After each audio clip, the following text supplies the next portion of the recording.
Olá pessoal, muito boa tarde, sejam muito bem-vindos ao nosso curso de segunda fase voltado ao concurso do Tribunal Regional Federal da Segunda Região, cujo edital foi recentemente publicado. Bem, dando início à nossa primeira aula, eu gostaria primeiro de fazer uma breve apresentação sobre a minha pessoa. Meu nome é Júlio César, atualmente eu sou juiz federal na 4ª Região, tomei posse recentemente no último mês de dezembro, e desde então venho exercendo as minhas atividades em uma vara especializada criminal, certo? Mas antes de ser juiz federal, eu passei por alguns cargos como analista judiciário do TRT, técnico do Ministério Público da União, exerci assessoria e também fui aprovado em alguns concursos públicos como técnico do MPU, analista judiciário do TRT, oficial de justiça do TRF5, advogado da União, procurador federal, enfim, dentre tantos outros. Além disso, fui desistente nas fases orais dos concursos de procurador da Fazenda Nacional e de juiz federal do TRF3. Sou um dos autores do livro Revisar Senando, editora Juspodium, e sou professor de Direito Administrativo, Direito Internacional e Prática de Discursivas para concursos públicos, certo?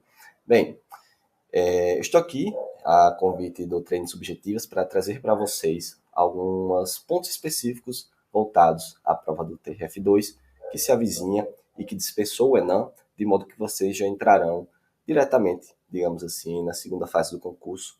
Segunda fase essa que é uma fase muito difícil nos concursos da magistratura, como eu vou apresentar aqui mais à frente para vocês, certo? Em relação a provas discursivas em si, eu tive a graça, melhor dizendo, né, que já que eu não presto mais concursos públicos, de nunca ser reprovado em uma prova discursiva.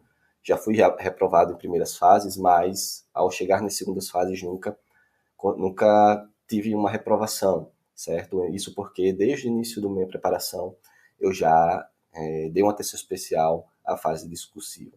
Além disso, nos concursos do TRF3 e do TRF4, todas as minhas notas foram acima de 7, inclusive na 4ª Região, eu tive a maior média das sentenças, das provas de sentenças, melhor dizendo, que é uma média ponderada entre sentença civil e sentença penal. Então, dentre os aprovados, a minha nota foi a maior delas. Então, tenho um pouco de experiência em concursos públicos, como vocês podem ver, fiz concursos desde 2008, já que minha primeira formação não é direito, né? Eu sou biomédico e depois é que fiz direito. Então, desde 2008 eu estou nesse mundo de concursos públicos e já passei por muita coisa e espero poder contribuir com a formação de vocês, certo? Bem, dando continuidade, pessoal, o nosso cronograma de aulas, que agora eu exponho para vocês, ele será composto de apenas 3 aulas, totalizando 4 horas de aula. Nessa primeira aula, eu vou trazer um pouquinho para vocês da prática de discursivas, da análise da banca do TRF2 e alguns temas de predileção deste tribunal. Na nossa segunda aula, eu trarei aspectos gerais da sentença civil, bem como alguns pontos específicos que vocês devem dar maior atenção em se tratando do concurso da Magistratura Federal da Segunda Região. E a nossa terceira aula diz respeito a aspectos gerais da sentença criminal, que é uma sentença muito temida, certo? Em especial na 4ª Região, é uma sentença que costuma reprovar muito. Então, trarei também alguns aspectos da sentença criminal, bem como alguns pontos específicos da Magistratura Federal e voltados também ao concurso da Segunda Região, certo? Desde já afirmo a vocês que esse não é um curso completo de discursiva de sentença. Na verdade, é um curso voltado a aspectos gerais e a questões pontuais e específicas desse concurso. Não tenho a carga horária suficiente para, de fato, exaurir toda a matéria com vocês. Mas, de toda forma, tentarei ser o mais objetivo possível em vista do nosso pouco tempo até a prova. Então, vocês podem me perguntar, professor, por onde estudar para esse concurso? Vocês têm um curto tempo até o edital, então eu vou apresentar aqui alguns livros para vocês que eu indicaria que vocês, caso possível, adquiram, mas apenas para fins de consulta, certo? O primeiro livro deles é o Crimes Federais, do Rogério Sanches. Temos também outro muito bom, que é o livro do professor Baltazar, que inclusive foi atualizado recentemente. Para a sentença civil, eu indicaria esse livrinho aqui também da Juspodium, certo? Para consultas, lembrando que vocês não vão ter tempo de fato para lê-los. E sentença penal do Ricardo Schmidt, também muito bom. Certo? Então seriam esses os livros que eu indicaria para vocês, caso vocês de fato queiram ter livros para consultar. Não vai dar tempo de vocês lê-los, certo, pessoal? Então eu estou aqui justamente para tentar encurtar esse caminho para vocês. E além disso, aproveito já de antemão para pedir desculpas a vocês pela minha voz, que não está tão boa, e eu posso tossir em algum momento da nossa aula, pois eu peguei uma virose ontem, e preferi dar aula assim do que atrasar o nosso cronograma, né? Já que vocês terão uma prova muito em breve, certo? Então, peço desculpas desde já a um eventual tosse, alguma interrupção, mas vamos dar início agora à nossa aula, certo? Mas antes de tratar propriamente de questões discursivas com vocês, eu gostaria de trazer algumas advertências iniciais, certo? Aqui eu vou fazer essas advertências e na sequência explico por que trouxe isso para vocês. O STJ, é um julgado bastante recente, de junho de 2024, segunda turma decidiu o seguinte: não constitui ilegalidade a exigência de que a resposta apresentada pelo candidato seja precisa e bem articulada, para fins de deferimento da pontuação prevista no espelho de correção. O critério uniformemente adotado pela banca examinadora, embora possa ser considerado exigente, não extrapola os limites da razoabilidade, especialmente quando considerada a natureza do cargo em disputa. E agora eu vou mostrar para vocês uma advertência que constou no último espelho da sentença criminal do TRF2, que é o concurso que vocês vão fazer agora. A prova de sentença criminal objetou aferir o conhecimento técnico, o desenvolvimento do raciocínio lógico, a fundamentação, o emprego de linguagem correta e compreensível, além da destreza do candidato em refutar teses contrárias à sua compreensão do tema. Por isso, cabe registrar que o presente espelho significa somente um direcionamento técnico, que poderia ser trilhado pelo candidato. Isso quer dizer que a pontuação não dependia somente do posicionamento do candidato, ante a questões eventualmente controversas contidas no problema, mas, fundamentalmente, da fundamentação utilizada pelo candidato para defender o seu ponto de vista, conforme as orientações indicadas acima. Então, pessoal, eu trouxe para vocês tanto essa advertência que constou no último espelho da sentença criminal, como a decisão do STJ acima, já mencionada, e a minha experiência em concursos da Magistratura Federal. Eu gostaria que vocês tivessem em mente que o concurso da Magistratura Federal é um concurso específico, certo? É um concurso um pouco diferente. É um concurso que costuma aprovar poucas pessoas, certo? E o que isso quer dizer na prática? Que não vai ser suficiente que vocês batam o espelho, certo? Como vocês são acostumados, por exemplo, em uma prova Sebrasp. Muito além disso, você não apenas vai ter que bater o espelho, como vai ter que apresentar uma resposta de uma forma clara, coesa, coerente, articulada. Você tem que trazer o examinador para próximo de você. Você tem que fazer o examinador se encantar com a sua resposta. Isso envolve uma série de questões que nós iremos tratar agora na nossa prova, certo? Então, ter uma linguagem clara, assertiva e ter muita atenção à fundamentação são pontos fundamentais para que vocês alcancem a aprovação no concurso do TRF2. O TRF2 é um tribunal que tradicionalmente aprova apenas a quantidade de vagas previstas no edital. O TRF2 não costuma fazer cadastro de reserva. Professor, isso quer dizer que nesse concurso vai ser assim? Não, não quer dizer. Pode ter um cadastro de reserva imenso, mas, considerando a quantidade de pessoas que irão se inscrever nesse concurso, a quantidade de inscrições que serão feitas e a quantidade de vagas, que são apenas 30, é muito provável, pessoal, que o TRF2 não aprove um número muito além das vagas. Mas, tradicionalmente, se vocês olharem os últimos concursos, vocês verão que o TRF2 costuma aprovar apenas a quantidade de vagas. Isso quer dizer que não vai ser suficiente você, de fato, tão somente apresentar, jogar uma resposta que você tem como correta.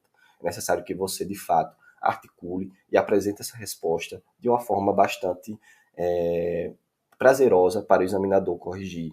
Imagine que ele estará lá com centenas, milhares de questões para corrigir, e aí você vem com uma letra, por exemplo, que não é tão bacana, com a redação truncada, sem apresentar uma resposta de fato efetiva, dando voltas, isso vai irritar, certo, pessoal? Então, vejam, o que eu trouxe aqui para vocês constou na última prova de sentença criminal do TRF2, bem como diz respeito à decisão do STJ. Então, o TRF2 e os concursos de magistratura em geral tendem a ter uma cobrança muito forte, muito severa na qualidade da sua escrita, na qualidade da sua fundamentação. Então, portanto, não subestimem a prova. Não vão para a prova com a mentalidade de bater espelho e achar que isso vai ser suficiente, porque, infelizmente, não será. Nós temos apenas 30 vagas e o tribunal vai escolher os 30 melhores, certo? E podem ter certeza que muito mais de 30 pessoas baterão o espelho, certo? E aí alguns critérios outros serão utilizados para selecionar aquelas pessoas que, na visão do tribunal, são as mais capacitadas para ocupar esse cargo de grande responsabilidade. Então, trouxe essa advertência inicial, pessoal, para que vocês, de fato, percebam que aqui vocês não estão dentro de uma banca profissional, como Sebrasp, como FGV, FCC, etc. Aqui vocês estão dentro de uma banca própria, cujos membros têm modos específicos de pensar, temas específicos de estudo. Então vocês devem atentar a tudo isso que eu vou mencionar agora nessa aula. Tudo bem? Mas sem mais delongas, eu gostaria de fato de trazer para vocês a realidade do que é um concurso da Magistratura Federal, certo? Para que vocês não sejam pegos, como dizem no linguajar popular, de calças curtas, certo? Vocês saibam bem aonde vocês estão pisando. Bem, primeiramente, gostaria de trazer para vocês algumas questões sobre como estudar para o TRF2. Né? Nós temos pouco tempo, para a prova. Então, o primeiro ponto que eu quero trazer para você é que nesse momento de reta final é o momento de fazer escolhas trágicas. É humanamente impossível, pessoal, que vocês consigam dar conta de todo o conteúdo programático do edital. É uma tarefa praticamente impossível em uma preparação de longo prazo, você imagine há pouco mais de um mês para a prova. Então, põe na cabeça de vocês que vocês terão que fazer escolhas trágicas. Se vocês já tiverem uma maior bagagem de concursos, ótimo, vocês vão conseguir manejar melhor essas escolhas. Se não, de fato, vocês terão que ser mais cirúrgicos no que estudar e como estudar.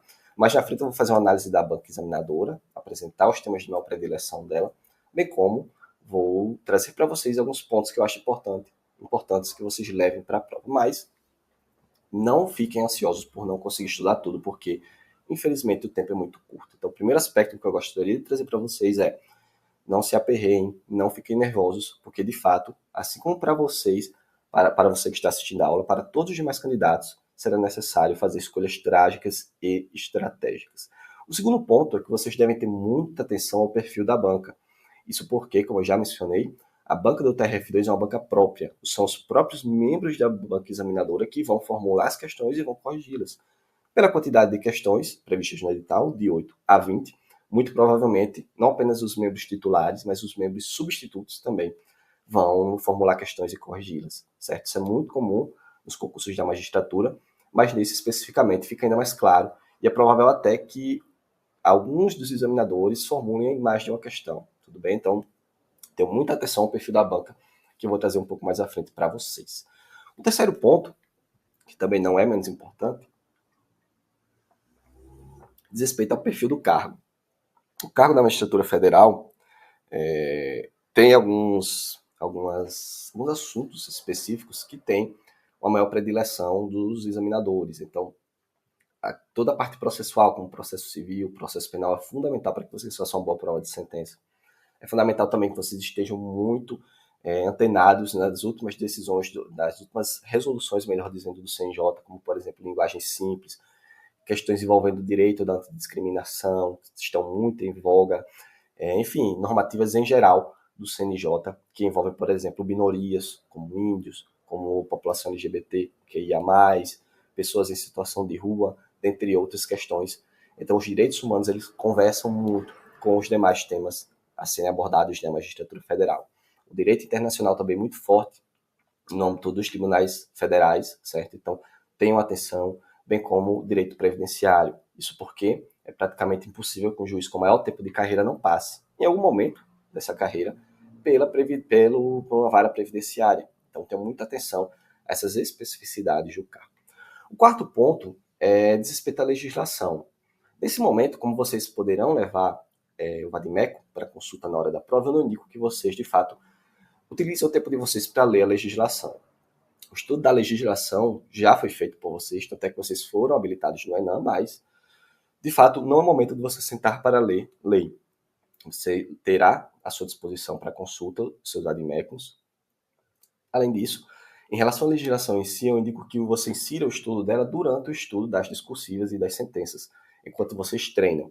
Eu vou trazer mais à frente sobre a questão do treino, certo? Nesse momento. E eu vou mencionar que é necessário, de fato, que vocês façam um treino em condições de prova. E é nesse momento de condições de prova que você vai aproveitar para, de fato, rememorar os dispositivos legais e saber bem manusear seu vadimeco. Manusear bem o vadimeco, pessoal, é extremamente importante na hora da prova, porque vocês terão uma prova com uma curta duração, que são apenas 4 horas, e muita coisa para escrever. Então, vai dificultar muito a aprovação de vocês se vocês param para procurar um dispositivo e ficam lá 5, 10 minutos sem achar um dispositivo. Certo? Então, isso vai te trazer muito prejuízo. E quando você está ali todo dia, mexendo no seu vadimeco, tendo contato com as leis, você já vai decorando mais ou menos onde está cada uma dos dispositivos mais importantes, para que você vá diretamente neles no momento da prova, sem perder tempo procurando. Desde já também digo que vocês façam marcação de vade-mecum, dispositivos mais importantes, principalmente para as sentenças, os dispositivos do CPP e do CPC. Todos aqueles que são usados em sentença, eles devem ser marcados no vade-mecum, certo, pessoal? Então não é necessário, de fato, parar para estudar a legislação. O momento agora é de estudar a doutrina e jurisprudência, mas o estudo da legislação vai ser feito no momento do treino, e esse treino é fundamental para que vocês consigam manusear o vade-mecum com naturalidade nos dias das provas, certo? E sobre o estudo em si, pessoal, como eu já adiantei aqui um pouco, vocês terão que dar um maior foco à doutrina, em especial aos temas de maior predileção dos examinadores, e a jurisprudência também relacionada a esses temas de maior predileção dos examinadores. Eu tratarei com vocês um pouco mais à frente esses temas, então vocês não precisam se preocupar agora especificamente, mas como vocês têm pouco tempo e é necessário fazer escolhas trágicas, é fundamental que vocês, de fato, a partir dessa abordagem que eu trarei dos examinadores, busquem revisar temas específicos e que são objetos de estudo deles. Além desses temas de maior predileção dos examinadores, eu indico fortemente que vocês estudem alguns temas de predileção da Justiça Federal, que eu vou tratar também mais à frente, a exemplo de propriedade industrial. Propriedade industrial, as grandes ações relativas a esse tema, elas tramitam na segunda região. Isso porque o INPI possui sede no Rio de Janeiro, que é abarcado pelo TRF2. Então, é muito difícil que na prova de vocês não conste qualquer tipo de abordagem sobre propriedade industrial. Então, o estudo em si deve abordar dois pilares para vocês. O primeiro diz respeito aos examinadores, ao que eles estudam, ao que eles julgam também, porque alguns também são juízes. E o segundo aspecto do estudo diz respeito aos temas de maior predileção do TRF2 e da Justiça Federal em geral, que eu vou trazer mais ao final da aula, então não se preocupe, certo? Então, esses são os principais pontos que eu gostaria de trazer para vocês sobre o estudo em si para o TRF2. Sobre o treino, uma coisa que eu digo fortemente a vocês, pessoal, é que vocês, de fato, treinem bastante, certo? Por mais que o tempo seja curto, não deixem de lado o treino. Eu costumava fazer duas espécies de treino, certo? Um treino mais voltado em condições de prova e outro treino mais, digamos assim, rápido. No treino em condições de prova, eu fazia, de fato, como vocês irão fazer no dia da prova. Então, eu fazia em condições muito semelhantes à prova. Eu ligava o cronômetro, fazia tudo manuscrito, naquele prazo previsto para a prova, que no caso são 4 horas, sem consulta à internet, sem consulta a nada. Então, eu parava e fazia um simulado, 3 por semana, um dia de discursiva, um dia de sentença civil e um dia de sentença penal, então eram 3 simulados por semana. E todos esses simulados, pessoal, exatamente como vai ser no dia da prova. Isso tem algumas vantagens. Você primeiro vai encarar a realidade, certo? Você vai já lidar com a situação muito próxima a que você vai ter no dia da sua prova, certo? E muitas pessoas têm a impressão de que na hora tudo vai se resolver, e não vai, pessoal. É só você, a sua lei seca e a sua caneta, e um sonho. Né? Então, muitas pessoas acham que tudo vai acontecer magicamente na hora da prova, e isso não vai acontecer. Então, o treino em condições de prova é fundamental para que você encare a realidade do que você vai encarar no dia. O segundo ponto é que esse treino em condições de prova vai permitir que você ganhe familiaridade com o seu vade-mecum. E quando você ganha familiaridade com o vade-mecum, você consegue identificar e achar os dispositivos que você pretende encontrar na hora da prova de uma forma muito mais rápida. Você vai ganhar tempo, e esse tempo vai ser importante ao final de sua prova. Além disso, o treino em condições de prova vai permitir com que vocês tenham uma melhor noção tanto do tempo para a realização da prova, quanto tempo você, por exemplo, em uma prova de sentença, vai ter que começar a dosimetria penal, dando um exemplo, como também vai permitir que você tenha um melhor conhecimento acerca do espaço da prova. Né? Você tem que colocar tudo em um limite de linhas que o examinador vai te afirmar, vai te esclarecer.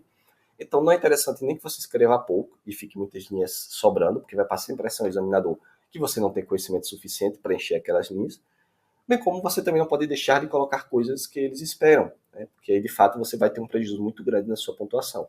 Então, fazer treinos em condições de prova é muito importante para que vocês tenham noção de tempo e de espaço. Tempo no que diz respeito à feitura da prova e espaço em relação às linhas totais previstas. E além disso, esse treino vai permitir que você desenvolva um raciocínio jurídico de uma forma mais aguçada. Isso porque você, de fato, vai ter que se virar no treino para responder aquelas questões. E o desenvolvimento desse raciocínio jurídico, ele é treinado. Você pode ter um grande conhecimento técnico, um grande conhecimento teórico, mas se você não souber aplicá-lo aos casos práticos, você vai ter grandes dificuldades, em especial nas provas de sentença. Então, o treino em condições de prova é fundamental para que vocês desenvolvam o raciocínio jurídico com mais fluidez. Mas eu também fazia uma outra espécie de treino, que eu chamava de treino rápido. Então, o estudo de reta final era muito focado no treino em condições de prova, né, na revisão de alguns pontos específicos, como eu mencionei anteriormente, e nesse treino rápido. E esse treino rápido consistia basicamente na seguinte estratégia: eu pegava uma prova anterior ou um caso prático feito por algum cursinho, dava uma lida nele rapidamente e fazia uma espécie de brainstorming, né? O que eu colocaria na minha sentença? Fazia só palavras-chave ou frases curtas, né? Do como eu resolveria, o que eu faria, o que eu vi ali que de fato me chamou a atenção. Fazia uma análise bem rápida dessa sentença e mais ou menos como eu responderia. Logo após, já lia o espelho, certo? Então, isso me permitia, primeiramente, desenvolver uma rapidez no raciocínio, porque ao contrário das condições de prova, eu não, de fato, não fazia um rascunho, né, digamos assim, um pouco mais elaborado. Eu não estava, de fato, escrevendo como deveria ser na prova, mas eu estava resolvendo problemas jurídicos, certo? Então, fazer esse tipo de treino desenvolvia minha rapidez no raciocínio e deve desenvolver também a de vocês, porque vocês vão ter contato com mais e mais casos práticos, de modo que dificilmente, no momento da prova, você vai pegar um caso que vai ser uma surpresa para você. E de algum modo você já vai ter examinado ele, se não for em condições de prova, nesse treino rápido. Então, o treino rápido, ele vai te permitir também ter uma maior familiaridade com temas relevantes de provas anteriores, né? Então você vai ter contato com uma maior quantidade de casos práticos para serem resolvidos e com diversas abordagens diferentes. Então, a grande sacada desse treino rápido é permitir que você, de fato, tenha contato com uma variedade de situações práticas que você não poderia ter acesso caso sempre treinasse em condições de prova, né? Treinar em condições de prova vai te fazer separar pelo menos 4 horas por dia. Nesse treino rápido é coisa que você pode fazer aqui em 20 minutos, meia hora, e já pode passar para o próximo. Então, é um treino, de fato, para desenvolver a rapidez no raciocínio e ter contato com com maior quantidade de casos práticos que podem ser abordados na prova. Bem, como planejar minha resposta, professor? Na hora da prova, como eu vou planejar isso, certo? Então, eu acho importante trazer para vocês esse ponto também. Primeiramente, eu gostaria de esclarecer para vocês que, aliás, vou dar a dica, né? Vou aconselhar vocês a não fazerem rascunho. Quando eu falo de rascunho, é rascunho em forma textual, certo? Não dá tempo de vocês fazerem rascunho. O modo de que vocês podem resolver essas questões, no caso, ou a sentença, é ler os enunciados, fazer um brainstorming, né? Por exemplo, com palavras-chave, meros tópicos com palavras-chave, ou com alguns termos específicos, ou frases muito curtas, algo que não vá tomar seu tempo, apenas para que você consiga organizar tudo que vai constar na sua resposta. Mas não faça, pessoal. Por favor, não façam rascunho, em especial da sentença, porque vocês não vão conseguir rascunhar e passar para o papel. Então, adquiram essa habilidade de escrever diretamente na folha de resposta, pois vocês não terão tempo de rascunhar. Então, o treino em condições semelhantes à da prova é importante também por isso, para que vocês, de fato, consigam escrever diretamente na folha de resposta com a naturalidade. Então, o primeiro ponto que vocês farão ao receber a prova de vocês é analisar as linhas disponíveis. No edital, consta que haverá de 8 a 20 questões discursivas, certo? Em relação às sentenças, em regra, o TRF2 concede entre 7 a 10 laudas, certo? Mas a questão da sentença é mais simples porque vocês só vão fazer uma sentença, né? Mas na discursiva nós teremos de 8 a 20 questões e nós não sabemos como se dará essa divisão em cada uma das questões em relação ao total de linhas. Então, o primeiro ponto que vocês devem analisar é a quantidade de linhas disponíveis, certo, pessoal? Sempre façam um brainstorm de vocês, considerando as linhas disponíveis, as linhas que o examinador vai te conceder. Quanto maior a quantidade de linhas que ele te conceder, mais elaborada deve ser a sua resposta, certo? Quanto menos linhas eles te derem, mais efetiva, mais direta tem que ser a sua resposta. Então, se, por exemplo, no dia da prova o examinador te der 20 questões e 10 linhas para responder cada uma das questões, não vai haver espaço para você fazer introdução, desenvolvimento e conclusão, certo? Não vai, pessoal. Então, em 10 linhas, você vai ter que ser muito efetivo. O que a pergunta te respondeu, você já responde na lata e já fundamenta. E vejam, não abra mão da fundamentação. Por menos linhas que hajam, certo? Não abra mão da fundamentação. A fundamentação é o coração da sua resposta, como eu vou tratar um pouco mais à frente. Então, vejam muito bem a questão de linhas disponíveis em cada uma das respostas. Analisem a prova de vocês como um todo, globalmente. Vocês vão analisar, primeiramente, as linhas disponíveis em cada questão. Segundo, o tempo total da prova, que eu já adianto que serão 4 horas. O tempo médio por questão. E aí vocês terão que averiguar, se todas têm o mesmo tamanho ou se tem algumas que são maiores que outras. E a importância da questão, certo? Que diz respeito à pontuação. Isso porque o edital de vocês, no edital, consta a informação de que ao lado de cada questão terá o valor de cada uma delas. Então, por exemplo, pode ser que uma questão tenha o valor total de 1 ponto, outra que tenha 2, outra que tenha meio ponto. Então, enfim, a importância da questão também é muito importante. Lembre-se que vocês farão uma prova longa que exige uma nota mínima, que é o 6, certo? Mas não adianta de nada você, por exemplo, acertar algumas questões maiores e errar muitas das questões menores, porque esses pequenos pontos vão te minando. Então, o primeiro objetivo que eu diria para vocês nessa prova do TRF2 é não deixar nenhuma questão em branco. Por menor que seja a tua resposta, não deixe de responder, porque deixar em branco você já tem certeza que será um 0. Se você escreve ali 4 ou 5 linhas, você ainda pode conseguir catar, sei lá, 2, 3 décimos, que pode ser a diferença entre a tua reprovação e a tua aprovação. Então, evitem a todo custo deixar questões em branco, tudo bem? Esse é o primeiro ponto que vocês devem para a prova. Tendo isso em mente de não deixar nenhuma questão em branco, vocês devem já ir com uma certa estratégia na cabeça de vocês para a prova. Eu vou responder primeiro quais questões? Vou seguir na ordem ou não? Vou responder primeiro as que eu mais sei e deixo as que eu não sei para depois? Ou o inverso, certo? Mas, enfim, não existe uma tática correta. Você vai fazer do jeito que melhor funciona para você. E é por isso que é importante treinar em condições de prova, que você vai conseguir saber melhor qual será a estratégia, certo? Mas há vários disponíveis. O que eu indicaria também para vocês é que vocês deem uma lida, ainda que bem rápida, bem célere, logo que receberam o caderno de prova, que for autorizado pelo fiscal. Então você pode, por exemplo, ler a primeira questão e identificar rapidamente. Responsabilidade civil do Estado. Já marca lá, responsabilidade civil do Estado. Passa. Questão 2, dá uma lida. Isso aqui é condição jurídica do estrangeiro. Passa. Leu rapidamente. Isso aqui é, sei lá, responsabilidade civil, do direito civil, por exemplo. Passa. E assim você vai identificando.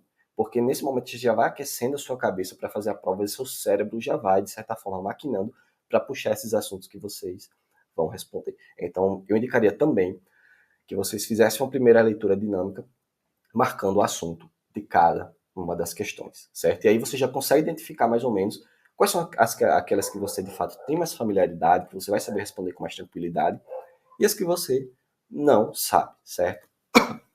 Particularmente, eu prefiro responder primeiro as que eu tenho familiaridade, que de fato eu tenho um conhecimento maior, e deixo as que eu não sei por último. Mas é muito importante, eu vou repetir mais uma vez, não deixe em branco, pessoal. Lembre-se de separar tempo, por menor que seja, para as questões que você não sabe ou que sabe muito pouco, certo? Você pode catar ali alguns décimos que vão ser fundamentais para a aprovação. E o quinto ponto diz respeito à atenção à proporção nas perguntas com mais de um item. Então pode ser que o examinador, de fato, ele traga alguma questão e aponte item 1, 2 e 3, por exemplo, para que vocês respondam. Então tenham muita atenção para que vocês respondam na ordem que o examinador requer de vocês. Isso porque demonstra uma maior organização e vai facilitar a correção dele, certo? E por fim, não vão para a prova sem uma estratégia, pessoal. Vão para a prova de vocês com alguma estratégia, mas estejam prontos para eventuais surpresas. Tudo bem? Então vão, de fato, com a estratégia delineada em mente, mas também tenham essa abertura para eventuais alterações que podem ocorrer no decorrer da prova, certo? Vamos dar um pequeno intervalo aqui, eu vou dar uma pausa e na sequência retornamos. Bem, pessoal, vamos dar continuidade à nossa aula. Após mencionar para vocês e tratar sobre como planejar a resposta no momento da prova, vamos agora passar ao que é uma boa resposta, certo? Então, como eu mencionei no início da nossa aula, nesses concursos que são organizados por banca própria, é extremamente importante que vocês não se limitem a apresentar o que vocês tendem a achar que vai ser o espelho da prova. Vocês têm que trazer algo a mais. Então, o primeiro ponto do que é uma boa resposta diz respeito à apresentação da resposta que você vai apresentar ao examinador. É muito importante que vocês tenham atenção à caligrafia, respeitem as margens, tenham atenção à paragrafação e ao uso correto do vernáculo, certo? Então, o primeiro ponto que vai fazer com que o examinador se encante pela sua resposta é, de fato, se ele encontrar uma escrita agradável, se ele, de fato, conseguir compreender o que você está tentando passar de uma forma clara, de uma forma fluida.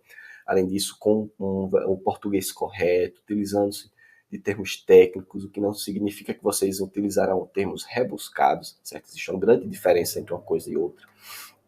Então, tente primeiramente trazer o examinador para próximo de vocês a partir de uma boa apresentação da resposta. Imagine só que você é um examinador, já corrigiu centenas de provas em um dia, tá lá meia-noite, você é louco para ir para sua cama assistir um Netflix, e aí você se depara com uma prova para corrigir, uma das últimas, que tem uma letra terrível, que você não entende o candidato, que ele tem uma escrita truncada. Pode ter certeza que esse examinador vai olhar para sua prova de uma forma não tão boa, certo? Então, sempre que possível, pessoal, tentem apresentar uma resposta com assim, um formalismo, né? Uma apresentação adequada, tudo bem? O segundo ponto que vocês devem ter em mente é apresentar de uma forma muito clara e incisiva para o examinador que você tem conhecimento jurídico do tema, certo? É extremamente importante. Muitas vezes, o examinador aceita como correto duas posições. O candidato pode adotar uma posição ou outra, de modo que não há uma resposta fechada e correta. Mas o que vai contar para a sua pontuação é, de fato, o seu grau de convencimento, o seu conhecimento jurídico e a sua articulação de ideias, certo? Então, é comum na magistratura federal que exista mais de uma resposta correta para alguns questionamentos, certo? Mas saibam que isso não significa que a questão vai ser mais fácil. Pelo contrário, às vezes o examinador ele exige ainda mais a sua capacidade argumentativa nesse tipo de questão. Professor, mas eu não sei a resposta. Bem, pessoal, na discursível eu não indico, de fato, que você deixe nada em branco. Responda ainda que você não tenha certeza. Você pode terminar conseguindo décimos importantíssimos para a aprovação de vocês. Mas se você não sabe a resposta, tentem primeiro identificar qual é o tema da questão. E a partir disso você pode ir tangenciando. Então, supondo que não vai ter essa questão, que é muito de área estadual, mas suponha que te pergunta o que é o ORAN, né, que é um título de crédito. Você não sabe o que é, não sabe do que se trata, mas sabe que já vou falar que é um título de crédito.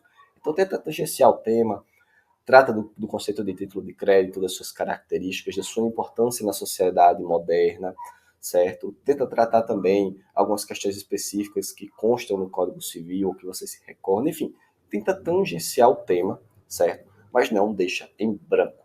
E de fato, se ele pede um posicionamento, você vai ter que se posicionar de um jeito ou de outro, mas nunca fique em cima do muro. Apresente sua visão, apresente sua perspectiva e fundamente ela juridicamente, mas nunca se utilize, por exemplo, de termos que denotam dúvida, como salvo melhor juízo, certo? Sejam incisivos, apresentem a opinião de vocês, aliás, o posicionamento jurídico de vocês, melhor dizendo, e apresente também a devida fundamentação. Terceiro ponto de uma boa resposta. Uma boa resposta é aquela que tem uma articulação de raciocínio, ou seja, que ela possui parágrafos bem divididos, frases curtas e uma excelente capacidade de argumentação.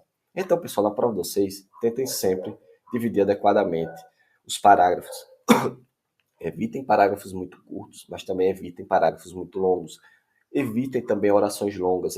Deem preferência a frases curtas, na ordem direta e não na ordem indireta.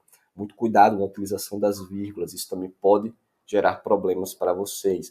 Então, durante a apresentação da sua resposta, tente articular os parágrafos para que eles se apresentem em uma ordem lógica, certo, pessoal? Seja do macro para o micro ou do micro para o macro, mas não deixem, aliás, melhor dizendo, do maior para o menor, do menor para o maior, mas não deixem de obedecer a uma lógica, tudo bem? Não apresentem as respostas, digamos assim, de qualquer jeito na prova de vocês.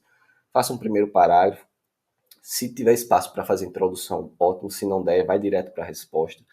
Articula esse primeiro parágrafo com o segundo, usa um conectivo adequado, né? Apresenta a continuidade da sua resposta, tenta fazer com que o seu texto seja fluido, seja interessante do examinador ler. Mais uma vez, isso vocês vão conseguir com a prática, com o treino. Evitem levar vícios da prática profissional para a prova de concurso público, pois isso pode custar caro. Então, evitem o uso exacerbado de expressões em latim, de expressões mais arcaicas. E lembre-se que o CNJ hoje preconiza a utilização da linguagem simples. Sejam simples, mas não simplórios. Sejam simples, mas não abram mão da técnica. Esse é o grande norte da resposta de vocês. Por outro lado, vocês também devem, sempre que possível, apresentar na resposta de vocês a legislação e a jurisprudência correlata. Pode ser que o examinador ele se restrinja a uma pergunta eminentemente doutrinária, mas com certeza você deve ter conhecimento de alguma decisão judicial, em especial dos tribunais superiores, sobre aquele tema. Então não deixem de citar. Não deixem de citar as fontes da resposta que possui previsão na Constituição, nos tratados internacionais que são muito importantes, pessoal, na magistratura federal. Nesse tipo de concurso, os tratados internacionais têm colorido próprio, certo? Então vocês devem ter um bom conhecimento dos tratados internacionais e sempre que possível fundamente também com o direito internacional. Além disso, não deixe de mencionar também dispositivos legais, posicionamento do STF e do STJ, sempre com a fundamentação. E o quinto e último ponto, que na verdade é o mais importante da prova de vocês, diz respeito à fundamentação. Pessoal, posso dizer a vocês que tem uma longa caminhada assim, de concursos públicos, já corrigi algumas questões discursivas e sentenças de pessoas próximas, e já vi também muitas provas de outros candidatos em outros concursos, de outros que eu fiz, e eu posso dizer, sem sombra de dúvidas para você, que o maior problema dos candidatos nas provas discursivas diz respeito à fundamentação. É aqui que reside o maior problema e a maior causa de reprovação, é justamente na fundamentação. E o primeiro ponto que eu gostaria de trazer para vocês sobre a fundamentação é que não existem argumentos subentendidos. Até o óbvio precisa ser dito. Então, não vão para a prova de vocês achando que o examinador já sabe de tal coisa. Por mais simplória que a informação seja, não deixe de colocar na prova essa informação, tudo bem? Até o óbvio precisa ser dito, em havendo espaço, claro. Então, a fundamentação, pessoal, é o coração da resposta de vocês. É aqui que você vai demonstrar ao examinador que de fato você sabe o que você está falando. E não se iludam. O examinador ele sabe muito bem quando você vai apresentar uma boa prova ou não, se ele tiver experiência, é claro, a partir da leitura de um parágrafo só. Se ele chegar a ler um ou dois parágrafos da tua resposta, ele já vai saber se você vai atingir o corte dessa questão ou não. Certo? Aliás, o que eu quero mencionar não é cortar a questão, porque não existe corte por questão, mas já vai saber a nota mais ou menos que você vai tirar, se vai ser uma boa nota ou uma nota ruim.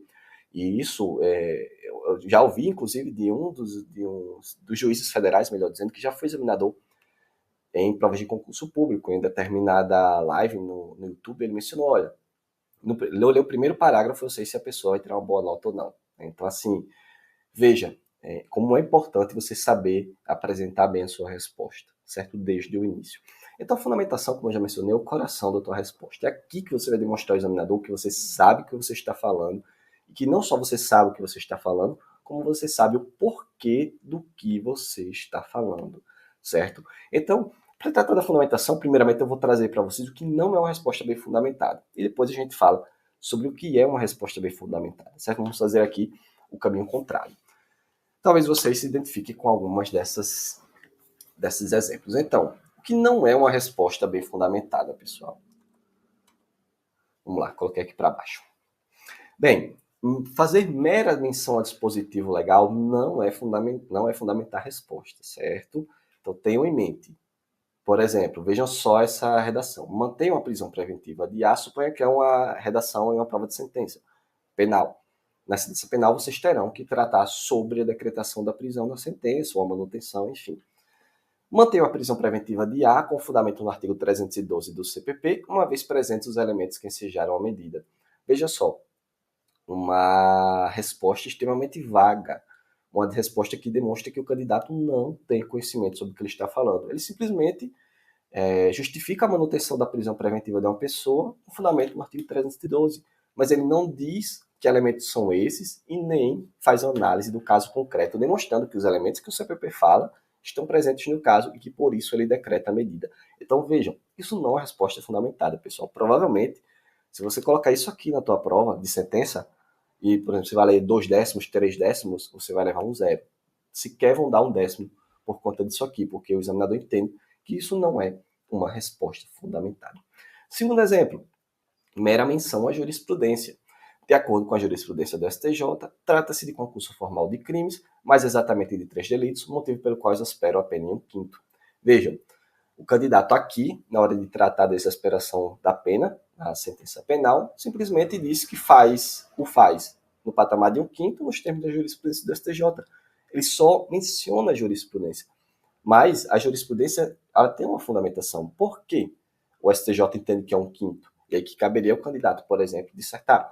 Olha, o STJ entende que a exasperação, o concurso formal, vai depender da quantidade de crimes que forem praticadas, em sendo X crimes é tanto, em sendo Y crimes é tanto, e assim sucessivamente, porque isso denota uma maior reprovabilidade, né? Enfim, isso que seria justificar a resposta. Então, fazer uma mera menção à jurisprudência, provavelmente vocês também tomariam um zero, certo? Provavelmente tomarão um zero se escreverem dessa forma. Então, você deve, de fato, sim, utilizar a jurisprudência no caso concreto, mas você deve fundamentar, primeiro, apresentando os fundamentos dessa decisão, os fundamentos dessa jurisprudência, e fazer a subsunção dessa jurisprudência ao caso concreto. Isso é que vai fazer, de fato, a tua resposta ser completa, e não meramente dizer que a jurisprudência do STJ diz isso. Mas o porquê, pessoal, é muito fácil, é muito simples dizer que a jurisprudência se posiciona em tal sentido. Então, assim, fica uma resposta vaga, fica uma resposta pobre, e vocês provavelmente tirarão uma nota muito baixa. O que são um zero se escreverem assim. Outra hipótese, na qual a resposta não é fundamentada. Uma mera elencação. Em que sentido, professor? Vejamos aqui esse exemplo. Na doutrina, há grandes discussões acerca da natureza jurídica do tombamento. Se seria uma limitação administrativa, uma ocupação temporária ou uma categoria própria. Ponto. E aqui a pessoa termina a sua resposta. Isso também não é uma resposta fundamentada, pessoal.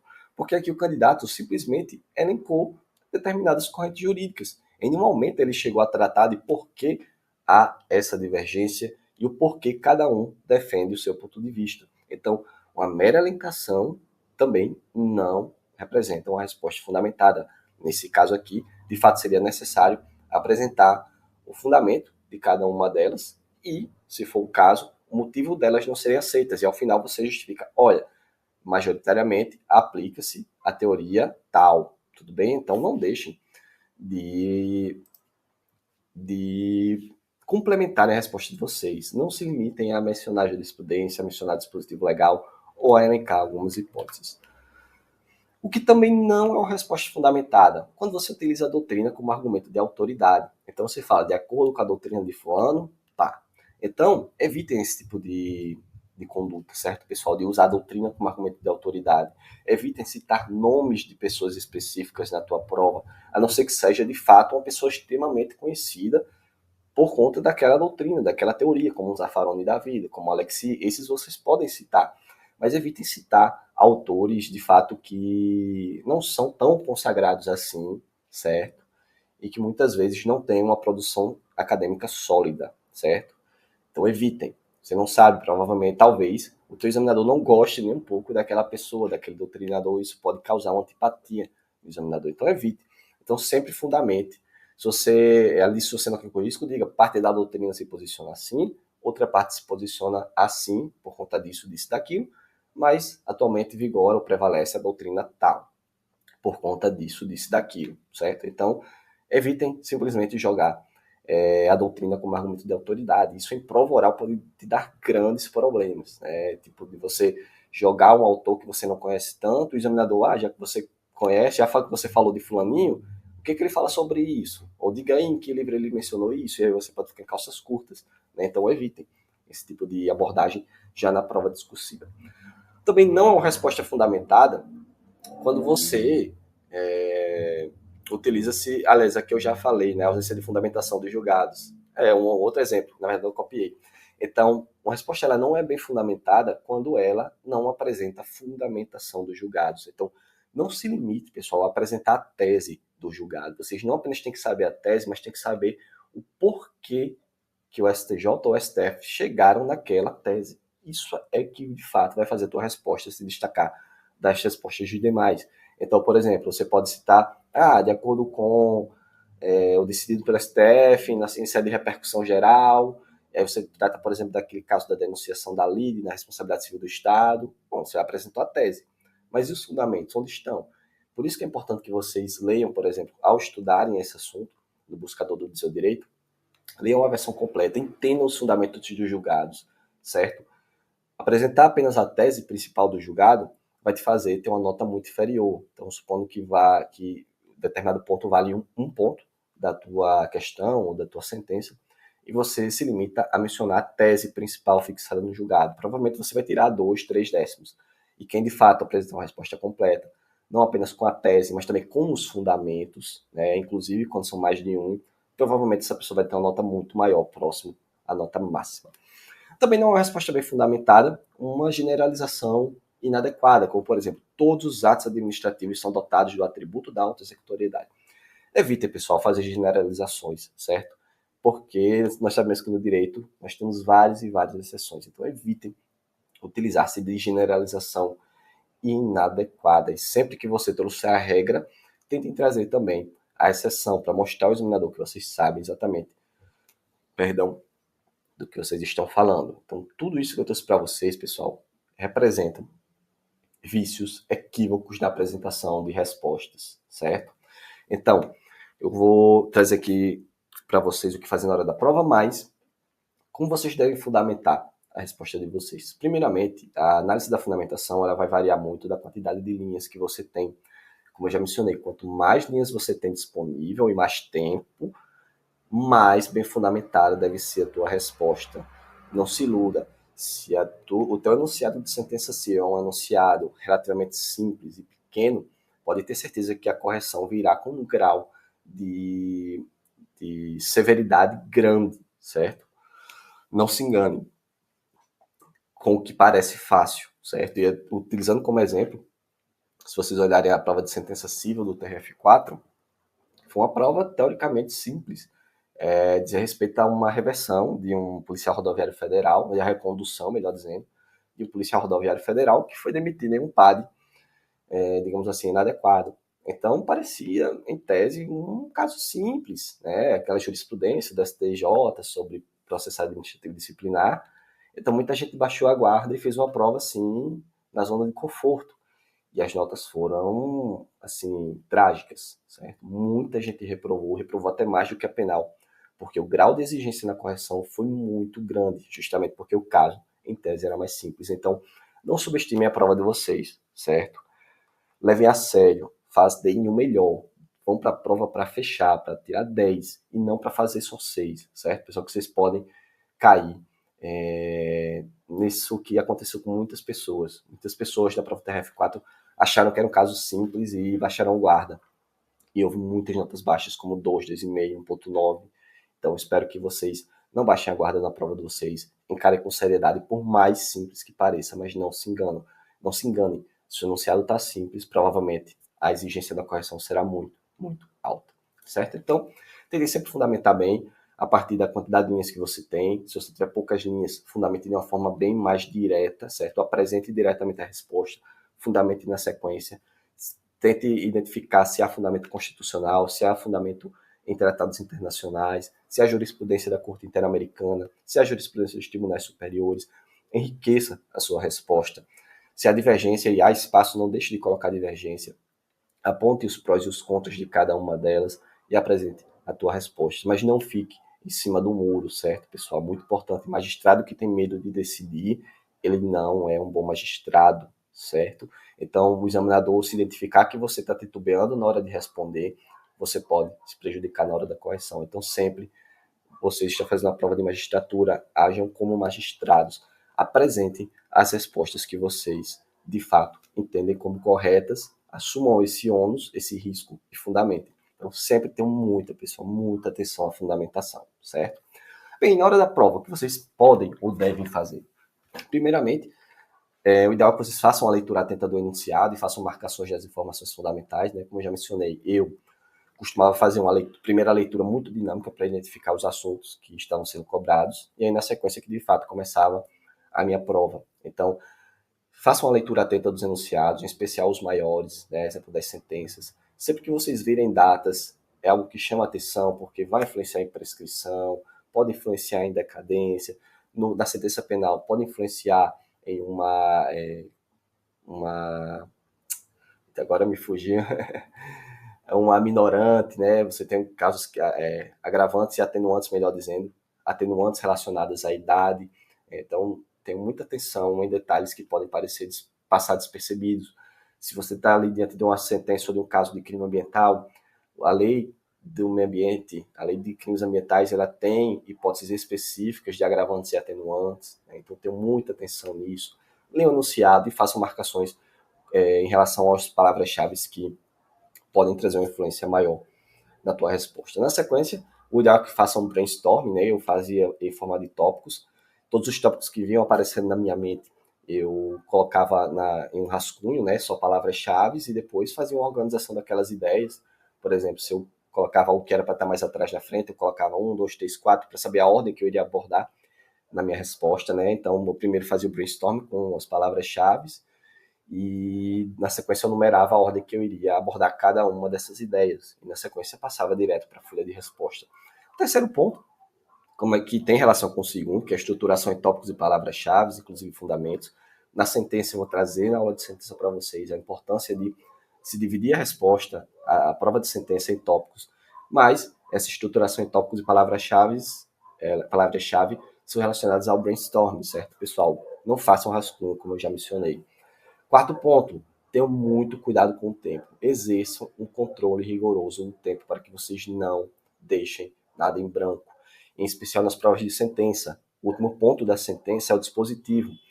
E se você terminar uma prova de sentença sem dispositivo, o examinador pode te dar um zero, porque uma sentença sem dispositivo é uma sentença inexistente. Então não é nenhum absurdo que o examinador te dê um zero porque você não fez o dispositivo da tua sentença. Já aconteceu em alguns concursos, certo? Então, muito importante ter um controle muito forte sobre o tempo para que, de fato, vocês não consigam terminar a prova da melhor forma possível, certo? E, além disso, como eu já mencionei, o treino em condições reais de prova é fundamental, porque vai permitir que você consiga controlar melhor o tempo na hora da prova. Então, não deixem de fazer esse treino em condições de prova. Além do cuidado com o tempo, siga a estratégia que você tem em mente. Claro que em relação à prova discursiva, que é a primeira prova que vocês farão, isso vai ser um pouco mais difícil, porque de fato nós não sabemos quantas questões serão cobradas, nem o tamanho de cada uma delas, mas na sentença vocês já conseguem ter uma noção semelhante de quanto tempo vocês terão para fazer, que são 4 horas para fazer a sentença. Então, façam estratégia em casa. Por exemplo, eu quero na sentença civil e para o dispositivo faltando pelo menos, sei lá, 1 hora para fazer com calma. Então, vá com estratégia em mente para a prova, certo? Não vão sem qualquer estratégia para que o vento leve vocês. Vão com estratégia, mas saibam que imprevistos podem acontecer e vocês vão ter que fazer algumas adaptações, certo? Mas não deixem de ir para a prova de vocês com uma estratégia bem definida, bem delineada. E por fim, o quinto ponto que eu gostaria de trazer para vocês é que não existe prova perfeita, pessoal. Prova discursiva é a prova possível que você vai fazer. Você não vai fazer uma prova perfeita, ninguém fará uma prova perfeita de sentença ou de um discursivo.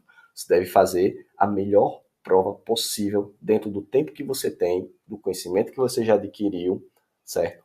E das questões que lhes são dadas. Então, abram mão do perfeccionismo, porque vocês podem sofrer grandes consequências por conta disso. Se você ficar demorando a iniciar a prova, se você permanecer com perfeccionismo, muito provavelmente você não vai conseguir concluir a prova. E se concluindo a prova já é muito difícil conseguir a aprovação, imagine sem concluir. Será uma tarefa ainda mais difícil. Então, por isso que eu digo, abram mão do perfeccionismo, deem o melhor de vocês, mas tenham em mente que não existe prova perfeita, certo? Existe aquela prova, o melhor que você pode dar, o melhor que você pode fazer, tudo bem? E agora vamos passar o exame da banca examinadora. Fiz uma pequena pesquisa e trouxe algum perfil, tanto dos membros efetivos como dos membros substitutos, que pode trazer para vocês alguma luz sobre o que estudar nesse momento. Então, o desembargador federal Guilherme Couto de Castro, ele é o presidente da banca, certo? Ele é um magistrado já há muito tempo. Ele dá aulas de direito civil há mais de 30 anos e atualmente ele é membro da sexta turma do TRF2, que julga questões administrativas. Então, se eu poderia, por exemplo, apostar em uma abordagem do desembargador Guilherme Castro, eu apostaria em responsabilidade civil do direito civil ou responsabilidade civil do Estado no direito administrativo. Isso porque ele estuda muito direito civil, tem livro de direito civil publicado e um livro específico sobre responsabilidade civil, também publicado, responsabilidade civil do direito civil. Mas ele é membro da sexta turma, uma turma de direito administrativo, que é uma matéria que julga muita questão sobre responsabilidade civil do Estado. Então, em relação ao desembargador Guilherme Castro, eu indicaria que vocês, de fato, dessem uma atenção especial à responsabilidade civil, certo? Lá do direito civil, em especial temas contemporâneos, mais recentes, né, como nexo de causalidade, teoria da perda de uma chance, etc. E também estudaria muito forte a responsabilidade civil do Estado, já no direito administrativo, bem como a matéria de agentes públicos, são matérias muito fortes nessas turmas de direito administrativo. O nosso segundo membro efetivo é o desembargador federal Marcos Abraham. Ele é membro da terceira turma, que é uma turma de direito tributário. E ele é autor de vários livros, muitos livros mesmo. Ele tem uma produção acadêmica vasta nas áreas de direito tributário e financeiro. Então, dê uma atenção muito grande ao direito tributário, certo? E também ao direito financeiro, em especial temas mais recentes, mais contemporâneos do direito financeiro. Além disso, ainda como membro efetivo, nós temos a juíza federal Marcela Araújo de Nova Brandão. Ela atualmente é titular, juíza titular em uma vara previdenciária, da importância de vocês de fato conhecerem o direito previdenciário. E ela possui mestrado profissional em Poder Judiciário pela FGV, e o tema da dissertação dela foi a consensualidade e a administração pública em juízo, ou seja, já demonstra que essa examinadora tem uma predileção por esse tema da consensualidade na administração pública. É um tema que com certeza eu olharia com outros olhos, certo? Não indico que vocês de fato leiam toda a dissertação dela, mas talvez abrir, identificar alguns pontos ali que sejam interessantes de vocês lerem, seja bacana, tá? Para que vocês não cheguem na prova sem qualquer conhecimento sobre essa questão da consensualidade. E ainda em relação à consensualidade, eu cito muito a questão do direito administrativo sancionador. Não deixem de estudar esse tema, em especial diante das alterações promovidas pela Lei 14.230 de 2021, que operou relevantes mudanças na lei de probidade administrativa. Já a Silvana Battini Cesar Góes, ela é integrante do MPF, certo? Ela é procuradora regional da República, salvo engano, e ela é professora da FGV. Ela tem uma experiência tanto prática como acadêmica. Ela é doutora em Direito Público e mestra em Teoria do Estado e Direito Constitucional. A tese de doutorado dela é Política Criminal no Brasil Democratizado, Visões de uma Crise. E a dissertação de mestrado é A Noção de Culpabilidade no Domínio do Direito Penal e suas transformações contemporâneas, um estudo da abordagem argumentativa no direito penal. Então, isso dá um pouco de luz sobre o que ela pode vir a cobrar. Ela é membro do MPF, né? Então, uma atenção especial aos crimes federais e no que diz respeito à produção acadêmica, ela escreve muito do direito penal, mas um direito penal mais crítico, né? Como vocês podem ver, não são temas mais do mesmo. Ela fala aqui de crise no Brasil democrático, política criminal, noção de culpabilidade, transformações contemporâneas. Talvez seja interessante também dar uma lida em alguma produção da doutora Silvana em relação a esses temas que são um pouco fora da caixinha. O último membro efetivo é a Vânia Siciliano Aieta, que é representante da OAB. Ela é politóloga e advogada especializada em direito eleitoral. Direito eleitoral não é uma matéria que de fato caia especificamente no concurso da magistratura federal de forma autônoma, mas há implicações do direito eleitoral no âmbito do direito constitucional. Então, deem uma atenção especial àquela parte sobre as inelegibilidades que constam na Constituição Federal, etc. Aquela parte mais relacionada aos direitos políticos. Não deixem de ler com atenção, de estudar com afinco. Ela é professora no programa de pós-graduação da UERJ, tem pós-doutorado em Direito Constitucional pela PUC do Rio, doutora em Direito Constitucional pela PUC São Paulo, mestre em Teoria Geral do Estado e Direito Constitucional pela PUC-Rio. Então, de fato, eu indicaria para vocês uma maior atenção em Direito Constitucional/Eleitoral, ou seja, quando há interseções entre esses dois ramos do direito. Aliás, o sexto membro efetivo, que é o último agora, de fato, é o professor Daniel Sarmento, que dispensa maiores comentários. Né? O professor Daniel Sarmento ele é uma das grandes autoridades do direito constitucional aqui no Brasil atualmente. Ele é professor titular de Direito Constitucional da UERJ e já foi membro do MPF. Atualmente é advogado e em pesquisa do Lattes dele, eu verifiquei que ele atua na seguinte linha de pesquisa: liberdades fundamentais e cortes constitucionais. Essa pesquisa ela envolve liberdades de expressão e de religião e direitos à vida e à intimidade. Então, eu daria um foco um pouco maior a esses direitos fundamentais que eu acabei de mencionar: liberdade de expressão, de religião, direito à vida e à intimidade, pois são temas de predileção do professor Daniel Sarmento. Ele tem uma veia muito acadêmica, então é fundamental que vocês tenham um conhecimento efetivo sobre direitos fundamentais, certo? Peguem um bom livro de direito constitucional que aborde direitos fundamentais de uma forma um pouco mais profunda e, se possível, estudem o tema, certo? Mas, além disso, não deixem de ler também as decisões do STF em sede de controle concentrado ou de repercussão geral que sejam relacionadas com direitos fundamentais. Isso vai ajudar bastante vocês a encararem a prova que está chegando. Bem, como eu já mencionei, a Justiça Federal, os TRFs, eles têm uma cultura de também utilizar-se dos membros suplentes nas provas de concursos públicos. Então, não deixem também de estudar o perfil desses membros suplentes. O primeiro deles é a desembargadora federal Simone Schreiber, eu acho que Schreiber, não sei como se pronuncia.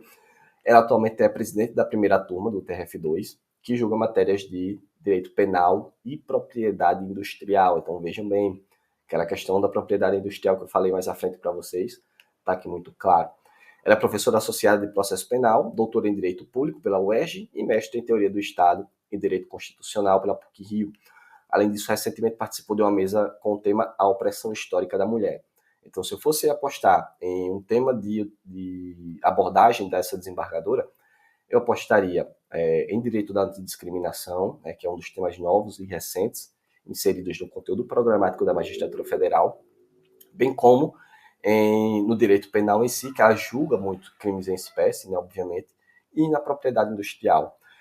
Talvez, eu acredito até que a examinadora que vai ser responsável pela sentença penal é justamente a Simone, não tenho certeza, mas eu acredito que é ela que vai preparar a sentença penal de vocês. Certo? Por conta disso, é interessante também dar uma estudada nos acórdãos que ela tenha sido relatora ultimamente. Isso pode ajudar vocês a dar um direcionamento sobre que tipos de crime estudar para fins de sentença penal. Segundo membro suplente é a desembargadora federal Carmen Silvia Lima de Arruda. Ela é membro da quarta turma do TRF2, que é de Direito Tributário. Atualmente é coordenadora do Fórum Nacional de Saúde, do CNJ, e autora do artigo Princípios do Direito Ambiental, lá de 2014. Ela não tem, de fato, um perfil mais acadêmico, mais profissional.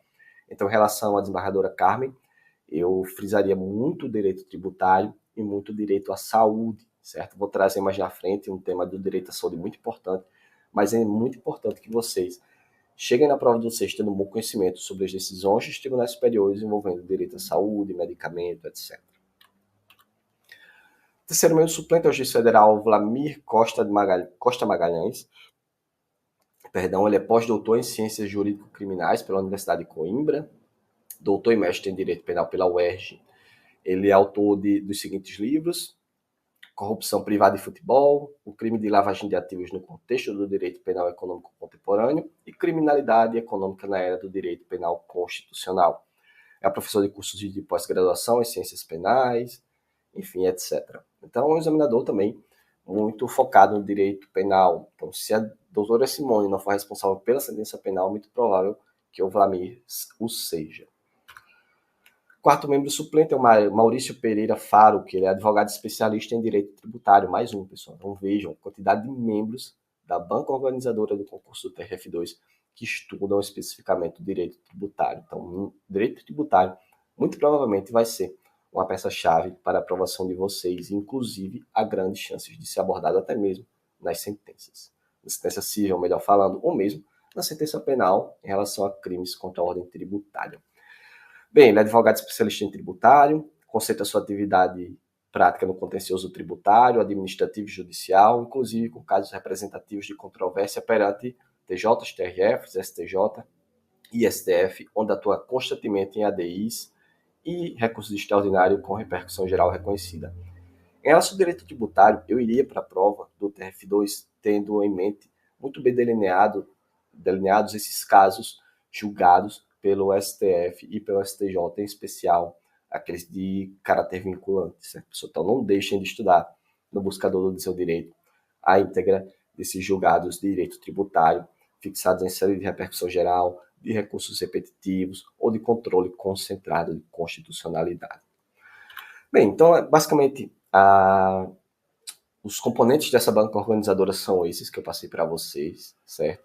Então, espero que, de fato, tenha conseguido dar uma luz sobre o que estudar nesse momento, né? Já que, como eu mencionei, vocês terão que fazer escolhas trágicas. Mas, além disso, eu trouxe alguns temas de predileção do tribunal em geral, porque não significa que o examinador vai cobrar exatamente o que ele estuda ou o que ele trabalha. Ele pode, de fato, sair um pouco dessa regra e abordar questões mais genéricas da jurisdição federal. Então, o TRF2 ele abrange 2 estados, Rio de Janeiro e Espírito Santo, e alguns temas de predileção do TRF2, olhando-se a prática profissional e a composição da banca, eu trouxe alguns temas que vocês devem dar um pouquinho de atenção.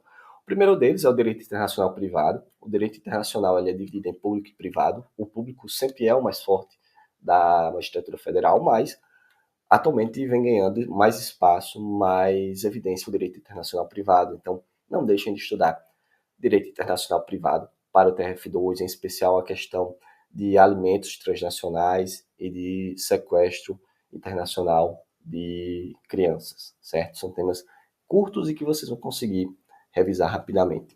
Outro tema de predileção TRF2 é a propriedade industrial, como eu já mencionei para vocês. O Rio de Janeiro é onde se encontra a sede do INPI, então as grandes discussões sobre propriedade industrial se dá no âmbito do TRF2, certo? Então é um assunto extremamente importante.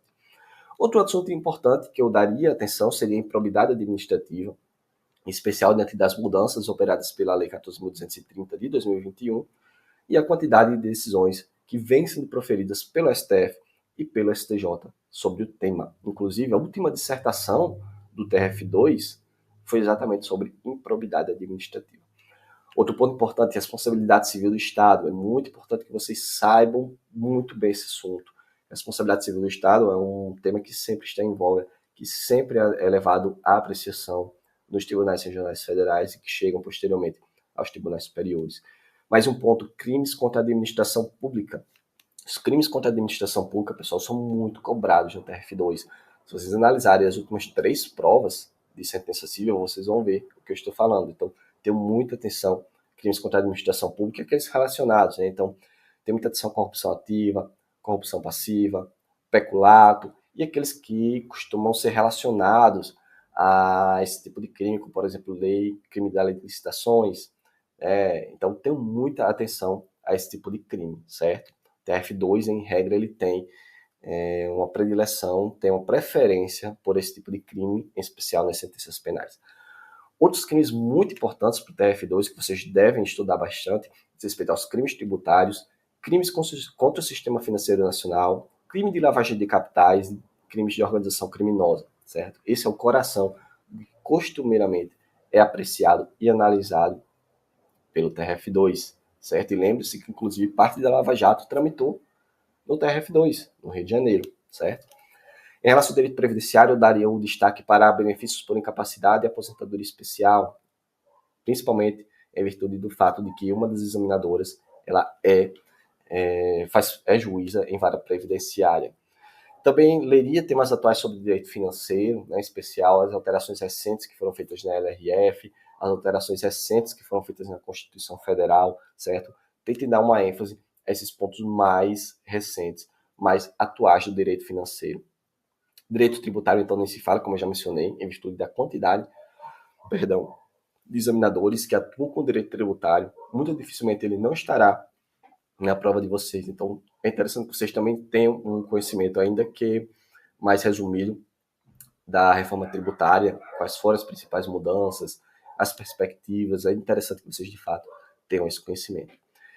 Também indico que vocês tenham um cuidado em relação ao direito da antidiscriminação, que é um tema também que vem sendo muito debatido no CNJ, mudanças estruturais que vêm sendo realizadas pelo CNJ no Poder Judiciário, inclusive recentemente houve a instituição da chamada cota de mulheres, né, para ascensão, para promoção, melhor dizendo, em tribunais. Então, tenham muita atenção ao direito da antidiscriminação, em especial os tratados internacionais que regem a matéria. E, por fim, não deixem de estudar o tema 1234 do STF, que é relacionado ao direito à saúde e que foi recentemente decidido pelo Supremo Tribunal Federal. É muito importante que vocês, de fato, tenham conhecimento sobre esse tema 234 do STF, além das demais decisões dos tribunais superiores envolvendo o direito à saúde e também a concessão de medicamentos, de tratamentos, enfim, os requisitos que são fixados pelo STF, pelo STJ, para a concessão desses medicamentos ou dessas terapias, certo? Então, pessoal, em suma era isso que eu tenho que trazer para vocês. Passei um pouquinho do meu tempo, espero que de fato tenha sido essa aula tenha sido interessante para vocês e que tenha trazido um pouco de luz para os estudos que vocês passarão a fazer para o TRF2, aliás, que já vem fazendo. Né? Então, desde já, me coloque aqui à disposição. Aqui está meu e-mail, se você tiver qualquer dúvida, vocês podem entrar em contato por e-mail ou pelo meu Instagram. Meu Instagram também está aqui, lá eu tenho alguns materiais gratuitos que eu publico. Então, vocês têm acesso lá a esses materiais. Vocês podem também falar comigo pelo Instagram, se tiverem alguma dúvida específica sobre a forma de preparação, como se preparar, por onde estudar. Basta se identificar como aluno do treino e enviar a sua DM pelo Instagram ou pelo e-mail, que logo que possível eu responderei vocês, certo? Mas desde já me coloco muito à disposição. Qualquer coisa que vocês precisem, entrem em contato, que nós batemos um papo para, enfim, tirar as dúvidas e ajudar vocês durante essa jornada, tudo bem? Então, muito obrigado pela audiência. Logo mais, iniciaremos as aulas práticas de sentença civil e sentença penal, também com foco no TRF2. Então, muito boa tarde a todos e até mais.